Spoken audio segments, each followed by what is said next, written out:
जय हिंद दोस्तों, स्वागत है आप सभी का आपके अपने YouTube चैनल जैकपुर पे। तो क्लास 11 का ज्योग्राफी का जो मंथली टेस्ट है आप लोगों का 9 दिसंबर के दिन, उसका हम लोग मोस्ट इंपॉर्टेंट सवालों को देखेंगे और यहीं से आपके एग्जाम में सारे क्वेश्चन देखने को मिलेंगे। इसके अलावा एक ज़रूरी बात है, ध्यान से सुनिएगा। आप लोगों का जो फाइनल एग्ज़ाम है वो आप काफ़ी नज़दीक आ चुका है। मात्र 2 से 3 महीने में आप लोगों का फाइनल एग्ज़ाम होने वाला है। उसकी एग्ज़ाम की प्रिपरेशन अच्छे ढंग से करने के लिए आप हमारे चैनल को सब्सक्राइब कर लीजिए, क्योंकि इस चैनल के ऊपर आप लोगों को क्लास 11 की बेहतरीन तैयारी करवाई जाएगी। तो चैनल को सब्सक्राइब कर लीजिए, दिए गए नंबर पर एक बार मैसेज करके अपने व्हाट्सएप ग्रुप को भी जरूर ज्वाइन कर लीजिएगा। तो चलिए शुरू करते हैं। सबसे पहला सवाल देखिए आपके स्क्रीन पर आ चुका है। पहले सवाल में कहा गया है कि भारत का आकार किस प्रकार का माना जाता है। 4 ऑप्शन आपके पास हैं, तो इसका जो राइट आंसर हो जाएगा वो हो जाएगा ऑप्शन नंबर सी, आयताकार माना जाता है। क्वेश्चन नंबर आते हैं 2 पे। क्वेश्चन नंबर 2 में कहा गया है कि भारत का सबसे बड़ा राज्य क्षेत्रफल के आधार पर कौन सा है। तो क्षेत्रफल के आधार पर जो भारत का सबसे बड़ा राज्य है वो है राजस्थान। अगर हम जनसंख्या के आधार पर बात करेंगे तो वो उत्तर प्रदेश हो जाएगा। आइए अगले सवाल पे आते हैं। हमारा अगला सवाल है कि भारत की पूर्वी सीमा किस देश से मिलती है। तो भारत की जो पूर्वी सीमा है आपको बतानी है, ये मिलती किससे है, बांग्लादेश से मिलती है। Option number C correct answer हो जाएगा। आइए अगले सवाल पे आते हैं। क्वेश्चन नंबर 4 पे कहा गया है कि भारत में सबसे लंबी नदी कौन सी है। तो भारत की जो सबसे लंबी नदी है वो है आपका गंगा नदी। Option number C correct answer हो जाएगा। क्वेश्चन नंबर आते हैं 5 में। इसमें कहा गया है कि निम्नलिखित में से कौन सा भारत का मानक मध्य रेखा है।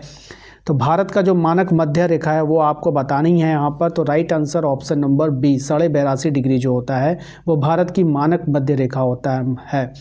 अगले सवाल पे आते हैं। क्वेश्चन नंबर 6 में कहा गया है भारत का दक्षिणतम बिंदु कौन सा है। तो भारत का जो दक्षिणतम बिंदु है वो है आपका Indira Point. Option number B correct answer हो जाएगा। क्वेश्चन नंबर आते हैं 7 पे। कहा गया है कि भारत में सबसे अधिक वर्षा किस स्थान पर होती है। तो भारत में जो सबसे अधिक वर्षा होती है वो जो है चेरापूंजी में होती है, दिए गए ऑप्शन के अनुसार। ठीक है, याद रखना है। अगले सवाल पे आते हैं। क्वेश्चन नंबर 8 पे कहा गया है कि भारत का कुल क्षेत्रफल विश्व के किस स्थान पर स्थित है। तो भारत के कुल क्षेत्रफल में विश्व में जो भारत का स्थान है वो बताना है। तो 7वां स्थान है। ठीक है, ध्यान रखना है। और जनसंख्या में अगर बोलेगा तो दूसरा स्थान था, लेकिन अब पहला हो गया है। ठीक है, भारतीय उपमहाद्वीप किस प्लेट पर स्थित है ये आपको बतानी है। तो भारतीय उपमहाद्वीप जो है इंडो ऑस्ट्रेलियन प्लेट पर स्थित है। ऑप्शन नंबर बी हो जाएगा। क्वेश्चन नंबर आते हैं 10 में। कहा गया है कि भारत की पूर्व से पश्चिम की दूरी कितनी है। तो भारत की पूर्व से पश्चिम की दूरी आपको बतानी है। तो 3214 किलोमीटर, याद रखिएगा। ठीक है, भारत से पूर्व से पश्चिम। ठीक है, पूरब से पश्चिम आपको बताना है यहाँ पर। तो पूरब से पश्चिम गलत, यहाँ पे मैं गलत हो गया। यहाँ पे देखिए, एक होता है ये हाइट है। ठीक है, और ये इस तरफ से होता है, सबसे लंबा ये होता है। तो ये आपका हो जाएगा, आपका जो सबसे लंबा ये है, तो ये 3214 इधर से होगा। ठीक है, और 2933 इधर से होगा। तो पूर्व पश्चिम इधर होता है, तो ये 2933 हो जाएगा। ठीक है, तो ध्यान रखिएगा। अब 3214 ऊपर नीचे हो जाएगा। आइए अगले सवाल पे आते हैं। क्वेश्चन नंबर 11 में कहा गया है कि हिमालय की सबसे बाहरी श्रेणी कौन सी है। तो हिमालय की जो सबसे बाहरी श्रेणी है वो है आपका शिवालिक। ऑप्शन नंबर ए हो जाएगा। अगले सवाल पे आते हैं। क्वेश्चन नंबर 12 में कहा गया है कि भारत में सबसे बड़ा डेल्टा कौन सा है। तो भारत का जो सबसे बड़ा डेल्टा है गंगा ब्रह्मपुत्र का डेल्टा। ऑप्शन नंबर सी हो जाएगा। क्वेश्चन नंबर आते हैं 13 में। कहा गया है कि डेक्कन पठार किस चट्टान से निर्मित है। तो डेक्कन पठार जो है वो आग्नेय चट्टान से निर्मित है। Option number B correct answer होगा। क्वेश्चन नंबर आते हैं 14 में। कहा गया है कि भारत का कौन सा भाग भूकंप के लिए सबसे संवेदनशील है। तो भारत का कौन सा भाग भूकंप के लिए सबसे ज़्यादा संवेदनशील है। तो हिमालय क्षेत्र। ऑप्शन नंबर सी हो जाएगा। क्वेश्चन नंबर आते हैं 15 में। कहा गया है कि भारत के किस देश से सबसे लंबी स्थलीय सीमा लगती है। तो कौन से देश के साथ। तो बांग्लादेश के साथ सबसे ज़्यादा सीमा लगती है। क्वेश्चन नंबर आते हैं 16 में। कहा गया अंडमान निकोबार किस प्रकार के द्वीप हैं आपको बतानी है। तो अंडमान निकोबार जो द्वीप है वो आपका ज्वालामुखीय द्वीप है। Option number B correct answer होगा।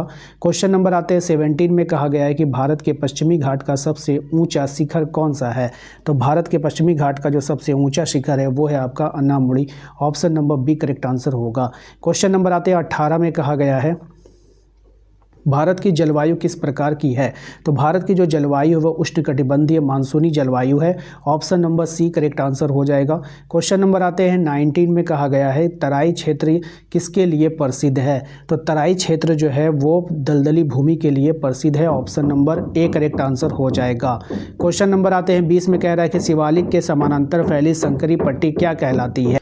तो ये कहलाती है आपका भाबर। ठीक है, क्या कहलाएगी? भाबर कहलाएगी, याद रखिएगा। नेक्स्ट सवाल है, भारत के कितने भौतिक प्रदेश हैं? ये आपको बताने, तो भारत के कुल 5 भौतिक प्रदेश हैं, ये आपको याद रखना है। अच्छा सवाल है, इंपॉर्टेंट है। खादर किसका उदाहरण है, ये बताना है आपको। तो खादर जो है नई जलोढ़ मिट्टी का उदाहरण है। Option number B correct answer हो जाएगा यहाँ पर। ठीक है, क्वेश्चन नंबर आता है 23 में। देखिए कहा गया है कि भारत का सबसे ऊंचा पठार कौन सा है? तो यहाँ पर आपको याद रखना है तिब्बत का पठार। क्या याद रखना है? तिब्बत का पठार याद रखना है। क्वेश्चन नंबर आते हैं 24 में। कहा गया दक्कन पठार की मुख्य नदी कौन सी है? अगर ये सवाल आपके एग्जाम में आ जाए तो आपका सही आंसर हो जाएगा गोदावरी। क्या हो जाएगा? गोदावरी हो जाएगा। क्वेश्चन नंबर अगर हम 25 की बात करें तो दक्कन का पठार की सबसे ऊंची चोटी कौन सी है? तो इसका राइट आंसर हो जाएगा अन्नाईमुड़ी। ठीक है, तो चैनल को सब्सक्राइब करना बिल्कुल भी नहीं भूलेंगे, सब्सक्राइब कर लीजिएगा, घंटी वाले आइकन को जरूर दबा लीजिएगा।